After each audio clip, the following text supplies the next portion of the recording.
Hebreos capítulo 2, versículo 14. A toda esta mañana le hemos titulado Gracias Cristo. En el culto de las 10 se va a estar hablando acerca de la resurrección. El pastor Adán nos va a estar llevando en esa reflexión acerca de la resurrección. Yo voy a hablar en esta mañana acerca de la encarnación de Cristo. De la encarnación y obviamente de su muerte. Y en el culto de las 10 vamos a hablar de la resurrección. Así que para tener la enseñanza completa sería bueno, si usted tiene el tiempo y tiene el espacio, de quedarse a ambos servicios. También por la tarde no se vaya a perder el culto de mujeres de fe, porque va a estar con todo, hermano. Ahí vienen con todo, tienen alabanza, van a estar glorificando el nombre de Dios, va a haber palabra para nuestras vidas. Así que espero que usted pueda estar con nosotros. Carta a los Hebreos capítulo 2, versículo 14. Carta a los Hebreos capítulo 2, versículo 14. Hay dos grandes razones teológicas por las cuales Cristo murió en la cruz del Calvario.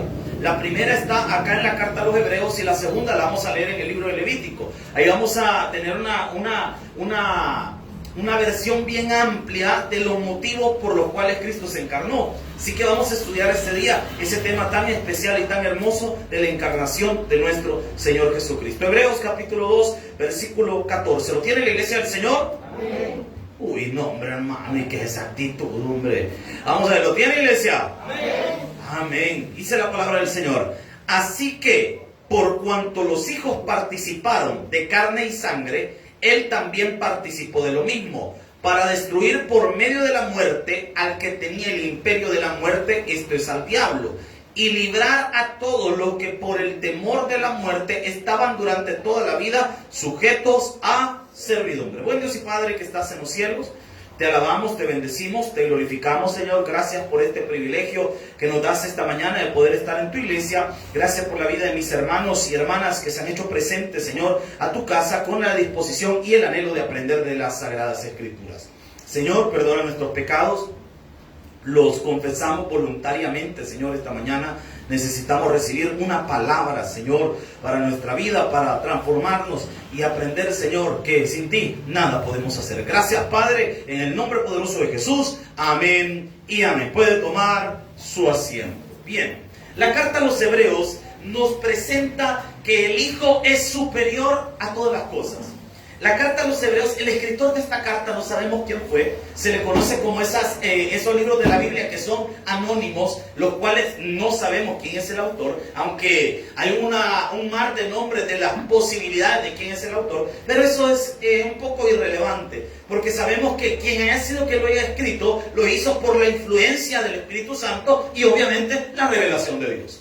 El autor de esta carta nos presenta que Cristo es superior a los ángeles, Cristo es superior a Moisés, Cristo es superior a Josué, Cristo es superior a toda la ley mosaica y nos presenta también un sacerdocio superior. También nos presenta las evidencias de una vida que está bajo la influencia del nuevo pacto. Así que es un libro bastante interesante para estudiar. El capítulo 2 que estamos leyendo en esta hora nos presenta que Cristo es el autor de una salvación eterna. Pero para poder ejecutar la salvación tuvo que venir a este mundo.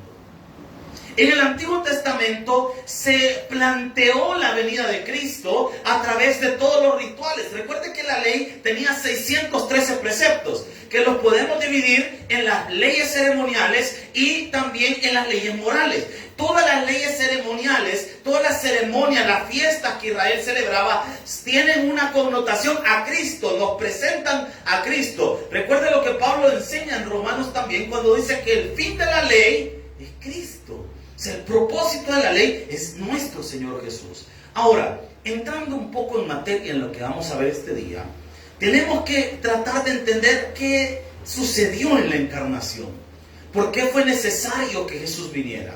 Hay personas que dicen, bueno, Jesús vino a predicar, Jesús vino a hacer milagros, Jesús vino a hacer discípulos. Esto es una verdad a medias, porque Jesús no solo vino a predicar, Jesús no solo vino a hacer milagros, Jesús no solo vino a hacer discípulos, Jesús no vino a que tuviéramos una Semana Santa, Jesús vino a que tuviéramos vidas santas. Porque las personas, mira, hay gente que toda esta semana yo solo pescado, ¿cómo? ¿Por qué? Es que fue el Señor. Mire, si usted es estudioso de las Escrituras, Jesús celebró la Pascua, ¿sí o no? ¿Sí o no? ¿La celebró o no la celebró? Sí. Ya investigó en la Biblia qué comían en la Pascua los judíos. ¿Qué comían? Cordero. ¿Y de dónde sacó la gente el pescado? Ah, no, es que esta semana hay que comer pescado, hermano, porque para evitar pecar. Todo el año pasó hablando mal del prójimo, pero esta semana hay que comer pescado para estar santificado. ¿Se da cuenta, hermano? Hemos trastornado esta visión. De repente la gente dice, es que esta semana hay que ir a la playa, hermano. Porque, hombre, si ¿qué parte? Hermano, ¿y en qué parte de la Biblia dice? Y en la Semana Santa os iréis a la playa y beberéis hasta saciaros. ¿Verdad que no dice así la palabra del Señor? Y revolcados en la arena. ¿Verdad que no dice eso la palabra? Lo que pasa es que todas estas cosas nosotros lo hemos añadido. ¿O en qué parte de las Escrituras dice hacer alfombras para que yo pasar por ahí? No dice la palabra de Dios. Todas estas cosas los hemos añadido. ¿O en qué parte de la palabra dice tomar jocotes y meterlos en la miel? No dice así la palabra. No dice nada de eso, hermano. Pero nosotros de repente agarramos estas costumbres, agarramos estas ideas y pensamos que por ser parte de esta tradición nosotros estamos agradando o hemos entendido el significado verdadero de esto. Y no es así. ¿Cuánta gente en esta semana se han embriagado? ¿Cuánta gente esta semana, que se supone que es una semana para reflexionar y recordar la muerte y la pasión de Cristo, lo hemos ocupado para otras cosas? Lastimosamente hemos caído en la religiosidad. Y entonces, ¿cuál es el sentido verdadero de esto? ¿Cuál es el sentido de hablar del ministerio de Jesús? Su encarnación. Este día vamos a aprender por qué se encarnó Cristo. ¿Para qué? ¿Cuál fue el propósito? Porque Jesús no vino a esta tierra para ser un mártir, hermano. O como me dijo una vez un doctor, yo estaba pasando consulta y me dice un doctor, ¿usted es pastor? Me dice, sí, le digo, porque en el TUI dice que no es pastor, pues. O sea, por lo menos en el TUI lo dice, pues, para que me entiendan. Y me dice, ¿verdad que usted es pastor? Sí, le digo. Mire, yo me gusta la filosofía de Jesús, me dijo. Jesús fue el primer revolucionario. Ay, este me quedó de los sobrevivientes, de aquellos que daban queso con tortilla. Salió con eso volado en la mente. Y la gente tiene ideas ilógicas del ministerio de Jesús. Las personas que hablan mucho de la teología de la liberación, hablan de que Jesús vino a dar justicia a los pueblos. Jesús no vino a eso. Jesús vino a pagar por los pecados y crear una iglesia. Y Él va a volver por su iglesia. Ahora, vean lo que dice la palabra, versículo 14. Aquí este versículo lo vamos a ir desarmando pedacito por pedacito. Y vamos a irle incluyendo unos paréntesis para entenderlo. Si usted anda con qué marcar ahí, así que este es el momento para aprovechar. Vea, así que por cuanto los hijos, déjelo hasta ahí. Póngale un gran paréntesis ahí. Y cuando decimos los hijos, estamos hablando de las personas que serán redimidas. Por cuanto los hijos, las personas, cuando leemos esta parte, estamos hablando de la gente que será redimida. En pocas palabras, usted y yo, de los redimidos. Esta porción es eso. Dice, así que por cuanto los hijos, hablando de los que serán redimidos, participaron de carne y sangre. Deténgase ahí. El hecho de participar en carne y sangre está hablando de la naturaleza que tienen los que serán redimidos. Usted y yo tenemos la naturaleza humana. Y esta naturaleza humana está contaminada por el pecado. Desde que estamos en edades muy pequeñas tenemos un deseo desmedido hacia lo malo. Mire, a los niños usted les dice, no haga esto, y por naturaleza como que les diría, hágalo. Usted le dice a la cipota, alejate de ese bicho, más se le pega. Usted le dice, mira, no te quiero ver a la parta. Y usted lo va a ver, allá están. Y yo dije, que yo no le entiendo. Le dice a su hijo, no salga. Allá está el bicho queriendo salir a cada rato. Lo tiene que dejar amarrado y como que está endemoniado porque quiere salir, ¿verdad? O sea, qué tremendo. La naturaleza del ser humano es así. Los hijos participaron de carne y sangre. La naturaleza de las personas es carne y sangre. Y nosotros, si somos estudiosos de la palabra, el ser humano nace bajo pecado. Porque heredó el pecado de Adán. Y ese pecado pasó de generación en generación en generación hasta nuestros días.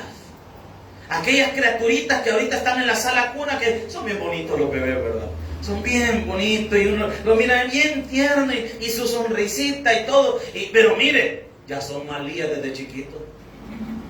Ya hay pecado en ese corazón. Porque ese corazón ya está maleado, hermano.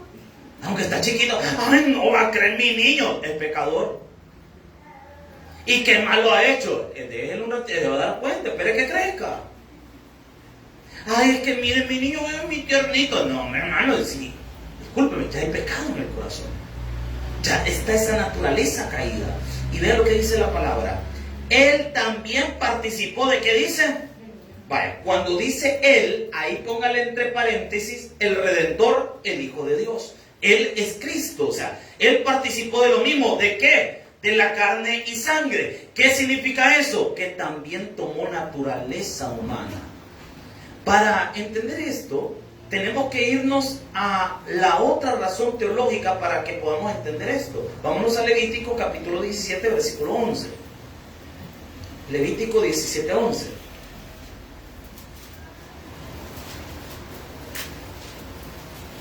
Ya lo vamos a ir armando, ya a ver cómo se va a cobrar sentido esto. Levítico 17, 11. Lea conmigo lo que dice la Escritura. ¿Lo tiene, iglesia? Porque la vida de la carne, ¿en dónde está la vida de la carne? En la sangre está. Y yo os la he dado, ¿para qué dice? Para hacer expiación sobre el altar por vuestras almas. Y la misma sangre hará expiación de la persona. La primera razón teológica por la cual Cristo tuvo que encarnarse es para poder derramar sangre. Un espíritu no puede derramar sangre. Hay gente, no se ha fijado que cuando dicen, ay, están asustando y agarran algo para tirarlo. Si realmente fuera un demonio el que lo anda molestando, hermano, ¿usted cree que lo va a asustar con un cumbo que la aviente? O mi mamá decía, fíjate, ahorita no está, pero puedo hablar libremente. Mi mamá decía que había que maldecir cuando asustaban. Ella empezaba a decir, a gritar y a decir un montón de cosas de ofensa para que vaya el diablo. Decía, no, hombre, así malo atrae uno, hermano. Entonces, la gente tiene ideas equivocadas.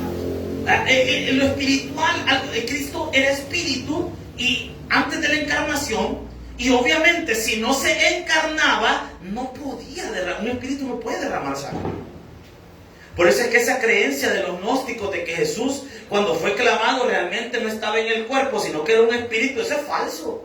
Porque un espíritu no puede derramar sangre. Si usted ve el testimonio de los 4 evangelistas, Mateo, Marcos, Lucas y Juan, todos dicen y concuerdan en algo, que Jesús derramó sangre. Si hubiese sido un espíritu, no derrama sangre.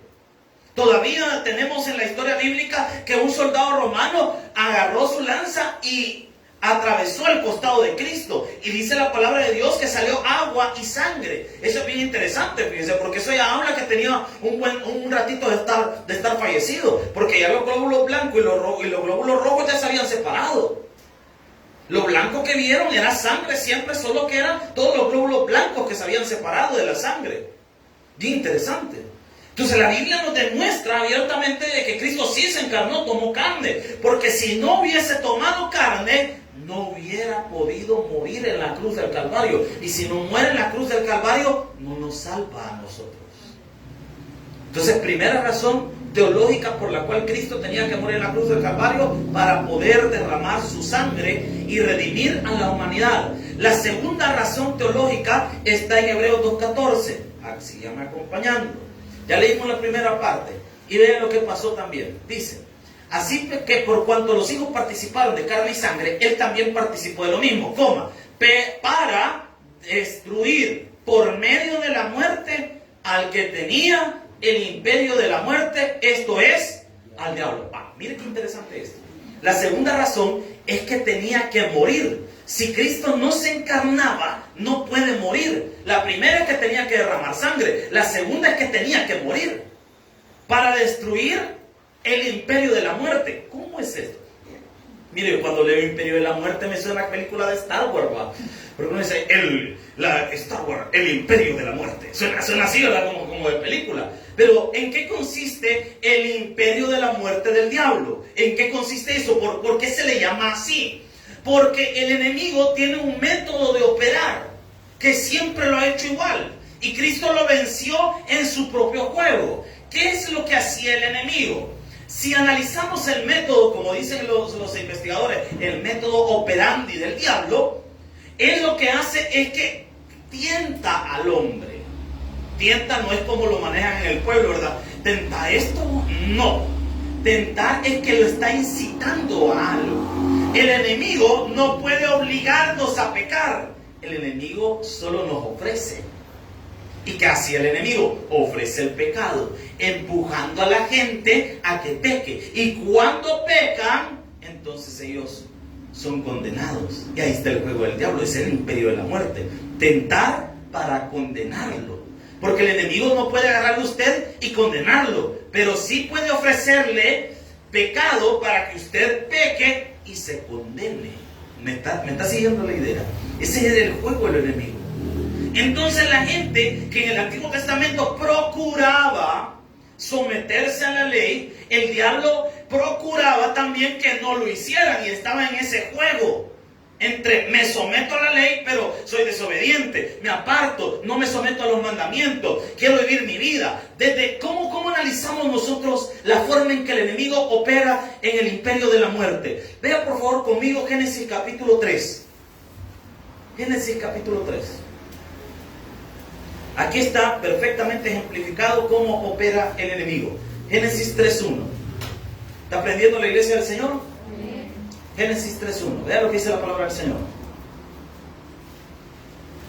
Pero la serpiente era, como dice, si aplicamos la ley de la primera mención que se nos enseña en la hermenéutica, a lo largo de la Biblia la palabra astucia va a estar ligada siempre a lo malo. Si usted analiza a lo largo de toda la Biblia, siempre la astucia está relacionada a lo malo. A excepción de una o dos veces en el libro de Proverbios que se menciona que con astucia harás la guerra y cosas así, pero suele estar relacionado en su mayoría siempre a lo malo.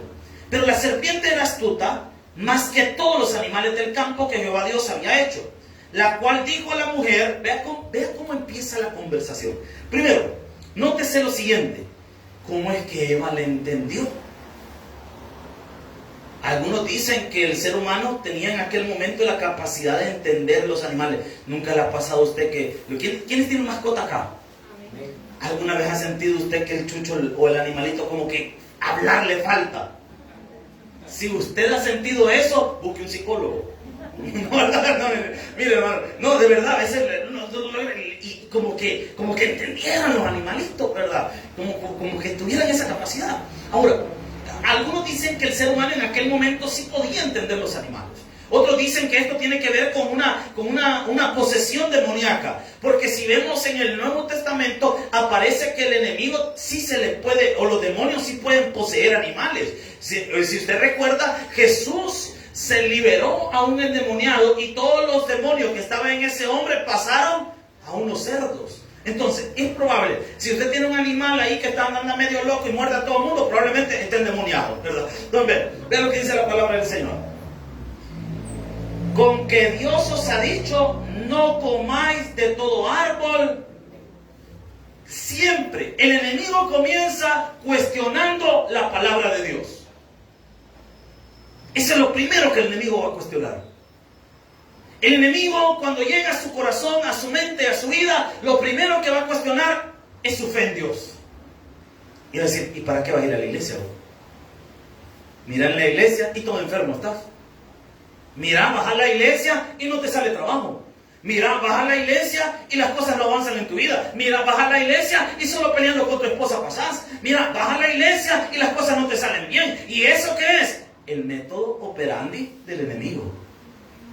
Porque lo primero que el enemigo va a hacer cuestionar la palabra de Dios. Porque Dios les había dicho que no comieran del árbol prohibido. Dios se los había dicho. Y el enemigo empieza su discurso. Aparece en el escenario bíblico haciendo justo eso, cuestionando la palabra de Dios. Si Dios, mire, bien tremendo, porque uno viene al culto y en el culto uno se siente bien, uno levanta las manos, adora al Señor, pero a veces cuando llega a la casa como que se pierde la fe. ¿No le ha pasado eso? Que usted esté en el culto gozoso, alabaré, y cantó las alabanzas, y alabó al Señor, y exaltó el nombre del Señor, se gozó en el culto, vio a los hermanos, pero llegó a la casa y a encontrar problemas. El esposo bien enojado, porque no le dejaron bien fritos los frijoles. La hermana bien enojada. Y uno llega al culto bien tranquilo, gozoso, a contarle a la pareja lo que pasó en el culto. Mira, mi amor. ¿Y qué son estas horas de venir, pues? ¿Y qué te pasa, vos? ¿Y por qué venís así? ¿Y qué no sé qué? Y empezamos. Y el enemigo ahí empieza a trabajar. ¿Y qué le dice? Mira, de nada te sirve ir al culto. ¿Para qué vas? Mira, si vos no cambias, si Dios no te está transformando, si sos la misma persona de siempre, cometés los mismos errores de siempre, haces las mismas cosas de siempre, y el enemigo comienza a ponernos duda de la palabra de Dios. Le doy un consejo, iglesia, por favor, no hable con el diablo. El mejor método para evitar caer en la tentación es no acercarse a la tentación, hermano.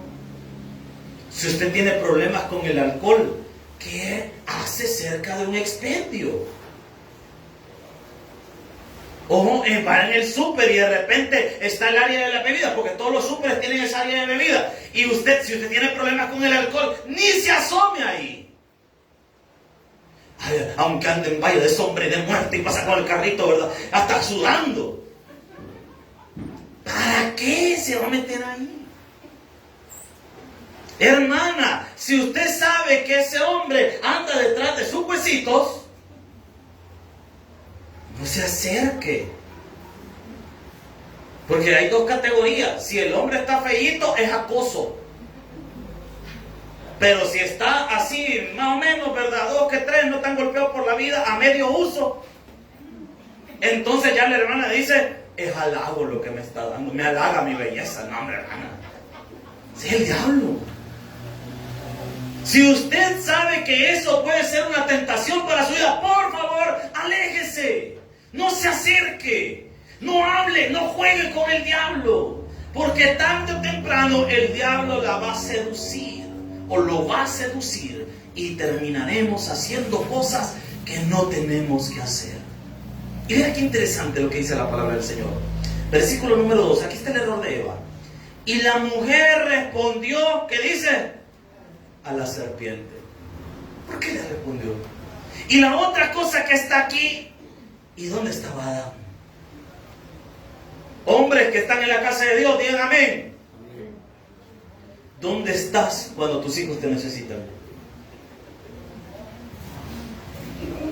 ¿Dónde estás cuando tu esposa te necesita?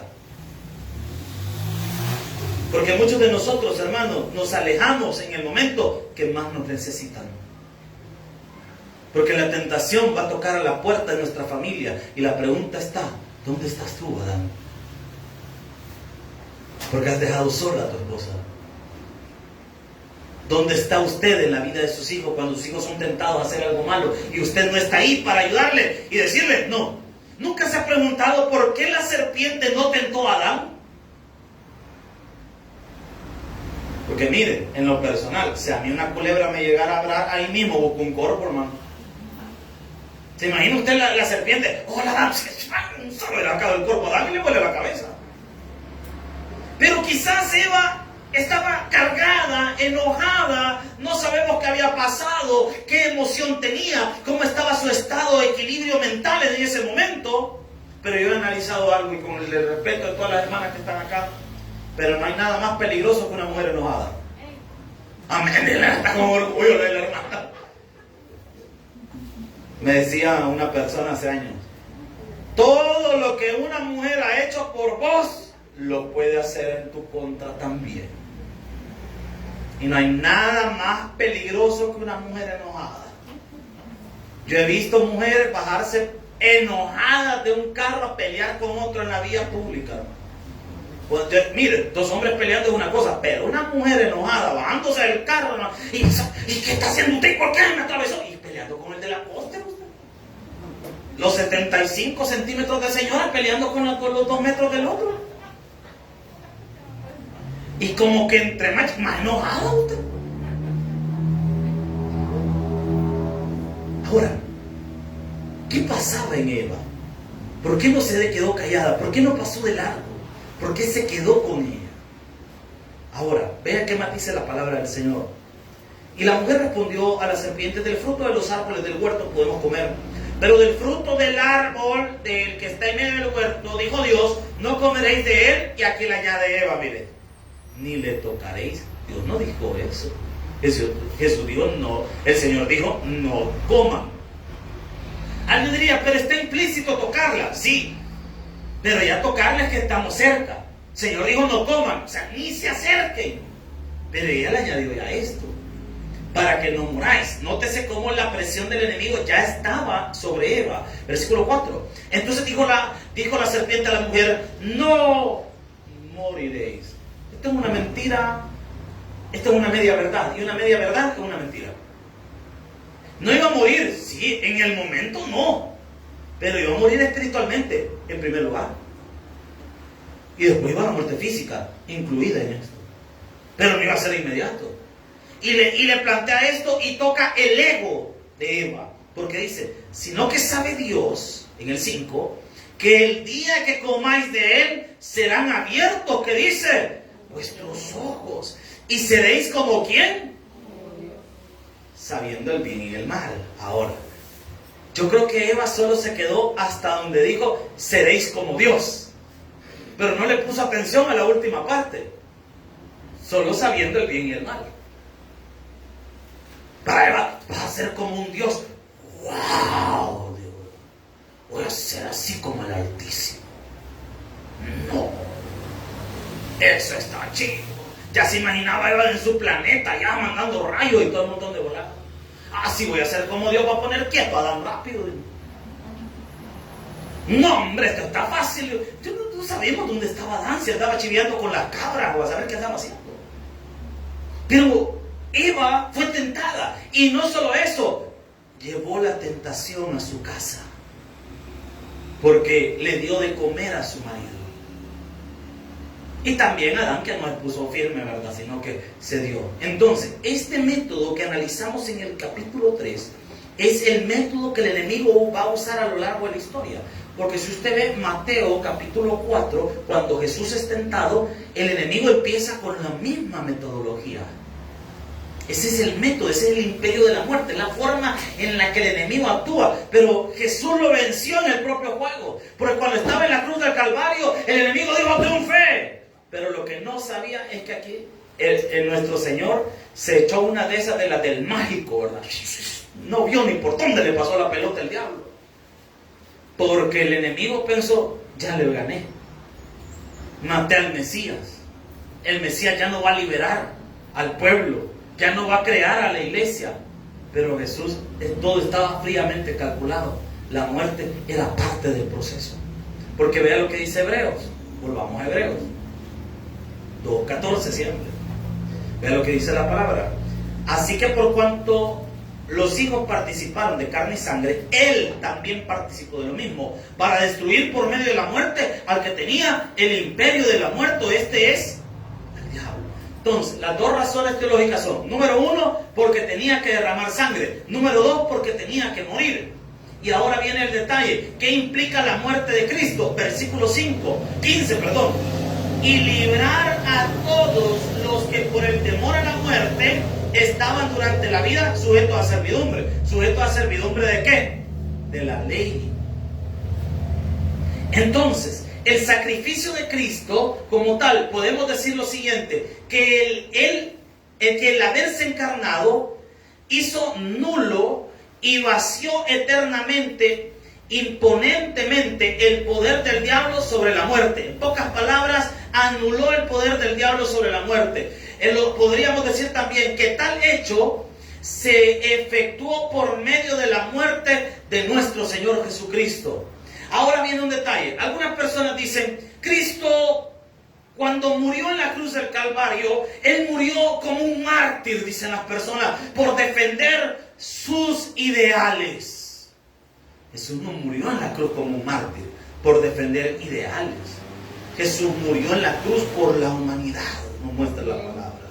Algunas personas dicen, bueno, lo que sucede es que Cristo realmente no resucitó, Él sí quedó muerto, no se levantó de los muertos. Esas son las teorías o las falacias de la resurrección. Algunos dicen que solo fue espíritu, otros dicen que tenía un gemelo que se le parecía y ese es el que la gente vio resucitado. Otros dicen que robaron el cuerpo, etc. Hay muchas falacias respecto a esto. Pero en cuanto al propósito de la muerte de Cristo, la palabra de Dios nos revela claramente cuál fue su propósito. Acompáñenme por favor a Juan capítulo 3, versículo 17.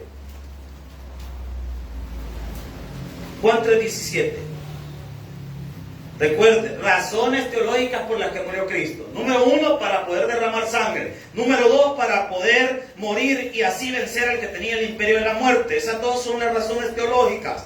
Ahora, vamos a estudiar o analizar cuál es el propósito. Como tercer punto, podríamos decir, vamos a analizar el propósito de la encarnación. Vean por favor Juan capítulo 3, versículo 17. ¿Lo tienen?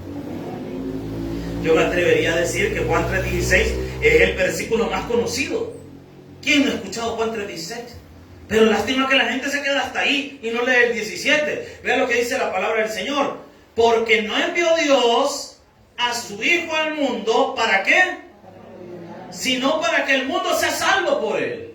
El mensaje de Cristo no es un mensaje de condenación, es un mensaje de esperanza, de libertad para todo aquel que está cautivo en su pecado.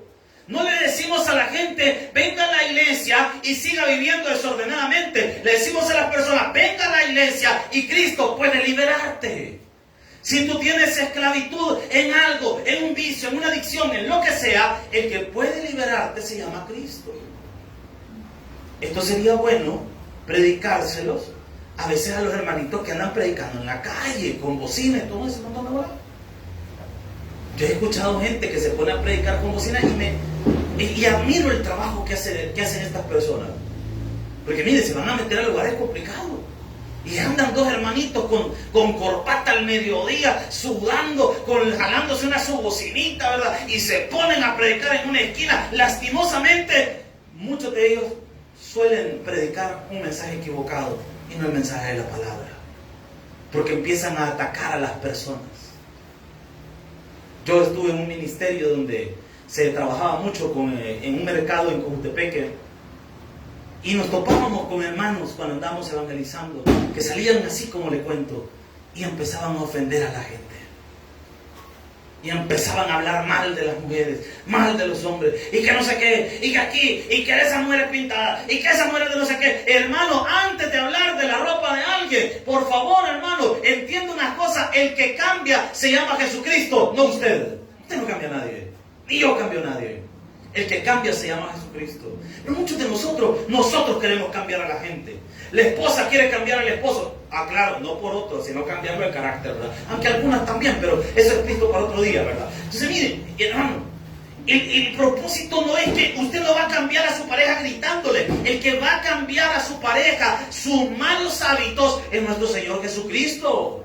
Por eso es que nuestra pareja, nuestros hijos deben estar expuestos a la palabra, porque solo Cristo puede cambiarlos. No hay nadie más.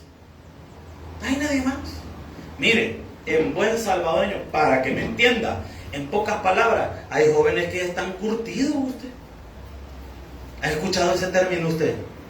¿O lo ha dicho usted? Este bicho ya está curtido, porque por más que le da, ya ni siente la espalda, pues ya perdió la sensibilidad. Si venís otra vez te voy a volver a dar. Y el bicho, pues voy a volver a salir. Ya no le tiene miedo. Y usted lo suena, hasta masoquista sale el bicho. ¡Ay, qué rico! ¡Pégame otro! O sea,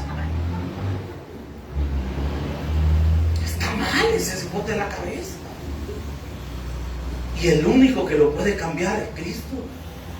Usted lo puede amenazar con la policía, lo puede amenazar y le va a decir, mira, al plan control territorial te voy a entregar por allá que te lleven un rato para que quizás así cambiar. Ah, yo peor para regresar.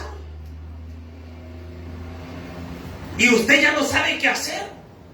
Ya hasta la hermana está buscando un brujo, anda para ver si le saca el chamuco al cipote ese.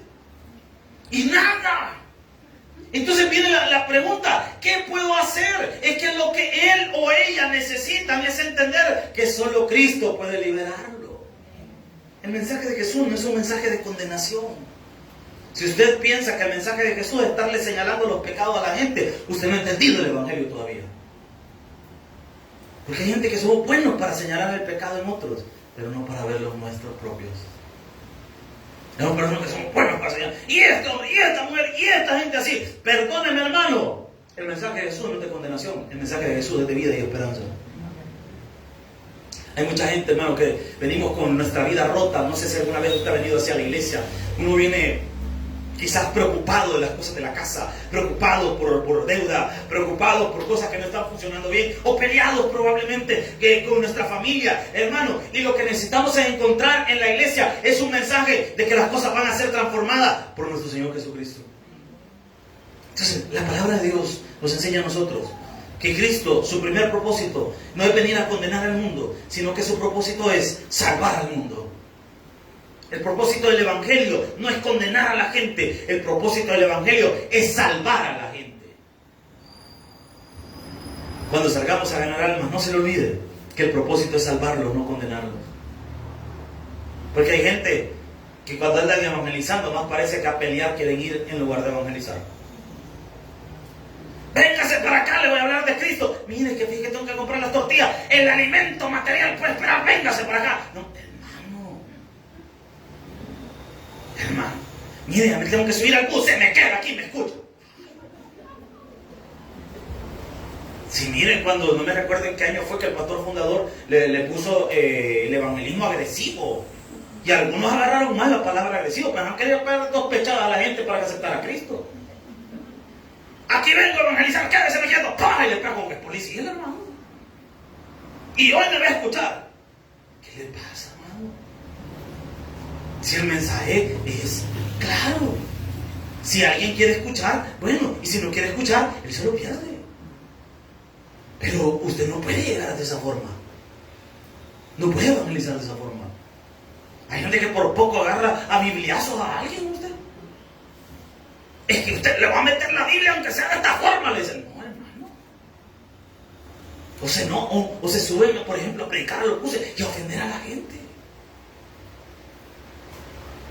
Y se suben a ofender y a gritar, a criticar la religión de otras personas. Qué equivocado su concepto de evangelismo. El concepto de evangelismo no es a criticar a la gente. El concepto de evangelismo es enseñar a la gente que Dios los puede liberar de todos sus pecados. Pero la gente esto no lo ha entendido. Piensa que el evangelio significa ir a pelear con la gente. Esto no es una guerra, hermano. Nosotros no estamos en guerra con la iglesia tradicional. No son nuestros enemigos. De ninguna manera, hermano. Los evangelizamos, que es diferente. El pastor fundador decía algo. Si esa es la pecera, decía el pastor, donde vamos a pescar. Pero ¿qué hacen ahí? Se ponen a pelear con los demás. Con mucho respeto, hermano. Mire, yo se lo digo. En mi vida, yo he tenido muy buenos amigos que son de diferentes religiones. Y me he llevado muy bien con ellos. Y hemos platicado de ese tema tan delicado de las religiones. Y ellos mismos han sacado el tema y han querido conversar de ello. Pero ¿sabe cuál es el fundamento para poder conversar con una persona que no es de su misma fe? El respeto. No los trate de ignorantes. No se ponga a pelear. No se crea superior solo porque usted está en una iglesia bautista. El mensaje de Jesús no es ese. El mensaje de Jesús es esperanza. Entonces, el propósito de Cristo no es condenar a la humanidad, es redimir a la humanidad. Versículo número 18, voy avanzando porque el tiempo va corriendo rápido. Versículo 18, en el que en Él cree, que dice, no es condenado, pero el que no cree, y esto es lamentable, ya ha sido condenado, porque no ha creído en el nombre del unigénito Hijo de Dios. En pocas palabras, el Evangelio es una puerta abierta para toda aquella persona que quiera entrar. Aquí no importa nuestro color de piel, aquí no importa nuestra posición social. A mí me gusta algo de la iglesia, eso me gusta. Es una de las cosas que me gustaron de los tabernáculos. En los tabernáculos no suele haber asientos especiales, se ponían asientos para los servidores, pero no es que fueran especiales, es que por funcionalidad era mejor que los servidores estuvieran en ciertas áreas específicas, pero por función, no por ser especiales. Porque hay iglesias en las que las primeras filas son para la gente de pisto. Y después, y el banco se va hasta atrás. Pero aquí, hermano, aquí no nos sentamos por quién tiene más dinero o menos dinero. Eso aquí ni le andamos preguntando. O le preguntaron a usted en la puerta, hermano, ¿y usted tiene pisto? O le pidieron el cover en la entrada. No. Porque esto no se trata de eso. Hay personas que están equivocadas en eso. Y la palabra de Dios dice, el que en Él cree, ¿quién? Cualquier persona. Cualquiera, quien sea. Pero ha decidido creer, ha decidido poner su esperanza en Cristo. El que en Él cree no es, como dice, condenado.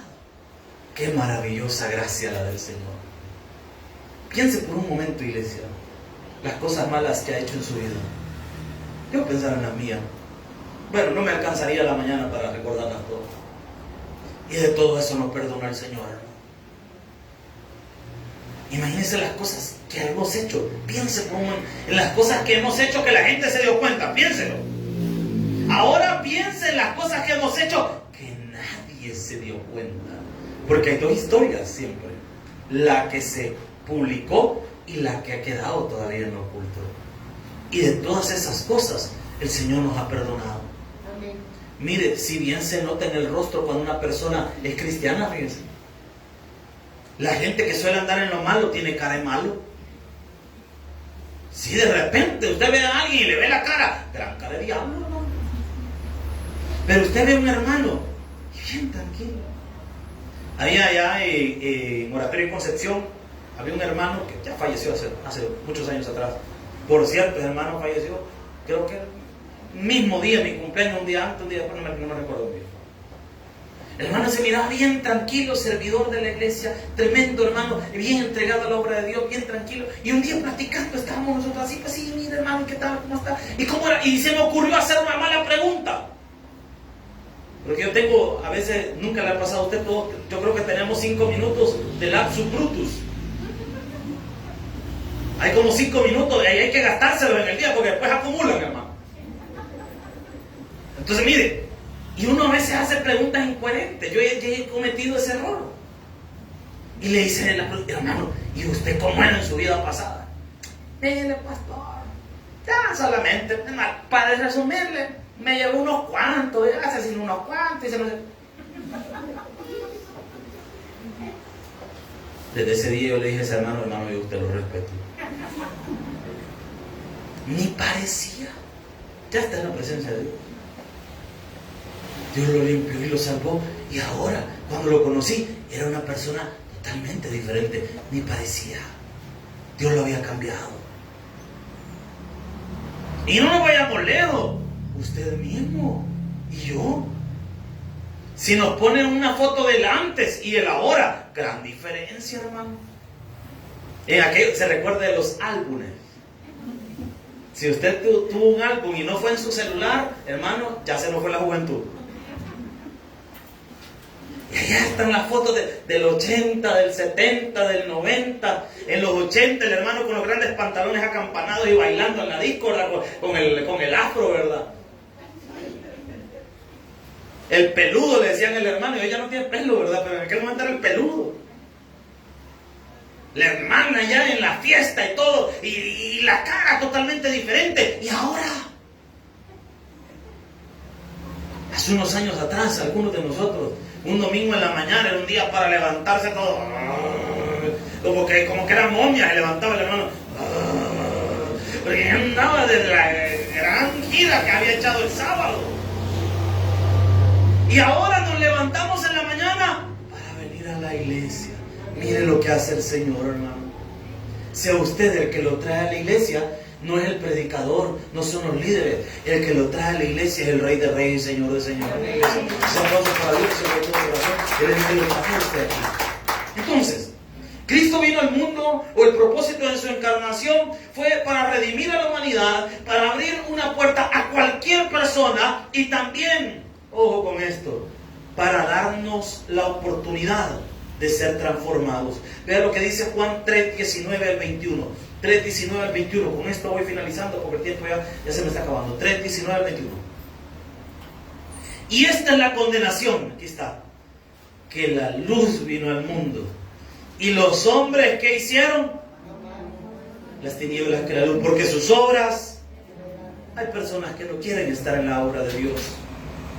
No porque Dios no los ame, no porque Dios no les ha tocado el corazón, no porque Dios no les ha dado la oportunidad, es porque aman más las tinieblas que la luz. Hermano, venga a la iglesia. Ay, hermano, es que voy a tener que dejar de ir al baile y yo no lo quiero soltar. Cuando usted invita a una persona a la iglesia, vea la reacción que tiene. Y después pregúntele por qué no quiere asistir. No, hermano, es que para ir a la iglesia ya uno tiene que cambiar. ¿Sabe qué? Que traduzca esas palabras. No quiero dejar las cosas malas. Así se traduce. No quiero dejar las cosas malas. No quiero dejar la movida. Hermano, mire, venga a la iglesia, venga a la casa de Dios, le invito el domingo a ver Santa Cena. Ay, no, hermano, es que mire, es que si voy a la iglesia, a mí me gusta hacer tal cosa, a mí me gusta ir a hacer esto, Miren, como le pasó a su servidor, yo llegué a la iglesia por noviembre, meses de noviembre fue, me recuerdo, no, por mayo, septiembre, por ahí, entre mayo y porque me recuerdo que había una celebración judía, algo así. Cuando empecé a congregarme, ¿sabe cuál era mi mayor preocupación? Yo decía, es que si estoy en la iglesia, el 24 y el 31 ya no voy a poder celebrar. Y yo repensaba que tenía que bautizarme, ¿verdad? Y decía, no, hombre, es que si me bautizo ya no voy a ir a bailar el 24. Y el 31, el mariachi loco, por la bala, por ley, ¿verdad? O sea, no, ¿y de dónde? A veces nos aferramos tanto a lo malo que no podemos disfrutar o entender que hay algo mejor para nuestra vida. Nos aferramos tanto a una idea equivocada.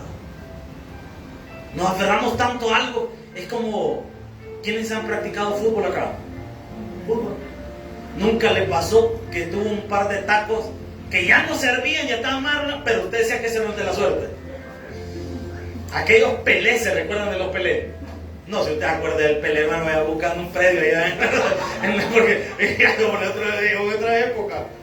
Mire, y allá tenía el taco que hasta, bueno, ya estaba desarmando la misma cinta agarrado para reforzarlo desde que quedaba ahí ensocado. No lo quería soltar. Se estaba perdiendo de tener algo mejor por estar aferrado a algo que ya no servía. Así le pasa a muchas personas en el mundo. Están aferradas esta mañana a una mala manera de vivir y según ellos están viviendo la vida. Se están destruyendo. Y esta es la condenación, dice la palabra, que los hombres amaron más las tinieblas que la luz. ¿Por qué las amaron más? Versículo 20. Vean lo que dice la palabra del Señor.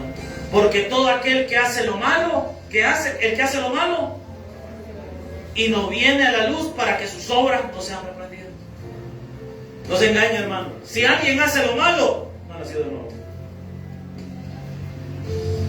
No, hermano, es que mire, no ha nacido de nuevo. No se engañe.